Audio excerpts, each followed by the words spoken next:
رئیس اجرایی حکومت افغانستان میگوید با آنکه فعالیت‌های حزب تحریر از دید نیروهای امنیتی بدون نبوده، اما اقدامات لازم برای جلوگیری از فعالیت‌های این حزب در کشور صورت نگرفته است. عبدالله در آغاز نشست شورای وزیران به روز دوشنبه در کابل گفت که این حزب که در حقیقت یک شاخه از احزاب تروریستی است، در افغانستان فعالیت گسترده داشته است. او گفت که این سازمان همواره در میان جوانان فعالیت دارد و آنان را به انجام فعالیت‌های تروریستی تشویق می‌کند. در حقیقت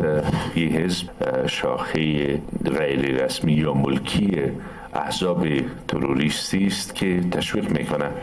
نسل جوان و مردم برای رفتن به طرف فعالیت های تروریستی و این فعالیت ها به شکل وسیع صورت گرفته و فکر میکنم که از نظر ارگانهای امنیتی به دور نبوده، اما تا به حال و توجهی که باید میشد در مورد منع فعالیت ها از این حزب یا تحت عنوان از این حزب کار و اقدام صورت نگرفته.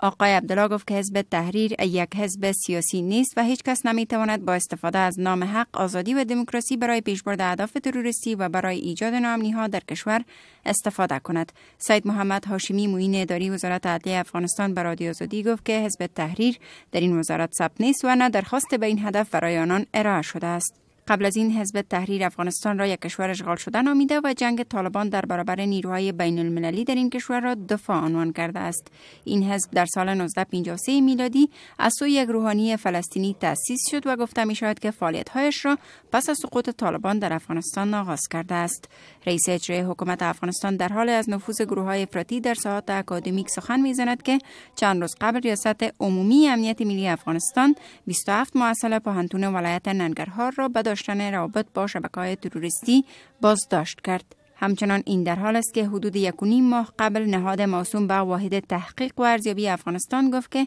شواهد وجود دارند که برخی از شاگردان مکاتب از سوی گروه‌های فعال شورشی جذب شدند و تاکید کرده بود که نهادهای امنیتی افغانستان باید مانع فعالیت افراطگرایی در مکاتب کشور شوند. اما در گذشته ریاست عمومی امنیت ملی افغانستان گفته بود که فعالیت‌های مخفیانه حزب تحریر در افغانستان تحت نظارت قرار دارد و در صورتی که مقام‌های بلندرتبه افغانستان هدایت بدهند، ریاست امنیت ملی برای جلوگیری از فعالیت این حزب اقدام می‌کند. اما این اولین بار است که یک مقام بلندرتبه حکومت افغانستان درباره فعالیت‌های وسیع حزب تحریر که یک شاخه تروریستی خوانده می‌شود به وضاحت حرف زده است. در این حال کمیسیون امنیت داخلی ولسی جرگه افغانستان با توجه به تجارب گذشته از حکومت می‌خواهد تا هرچه زودتر جلوی فعالیت این گونه گروه‌ها را در کشور بگیرد.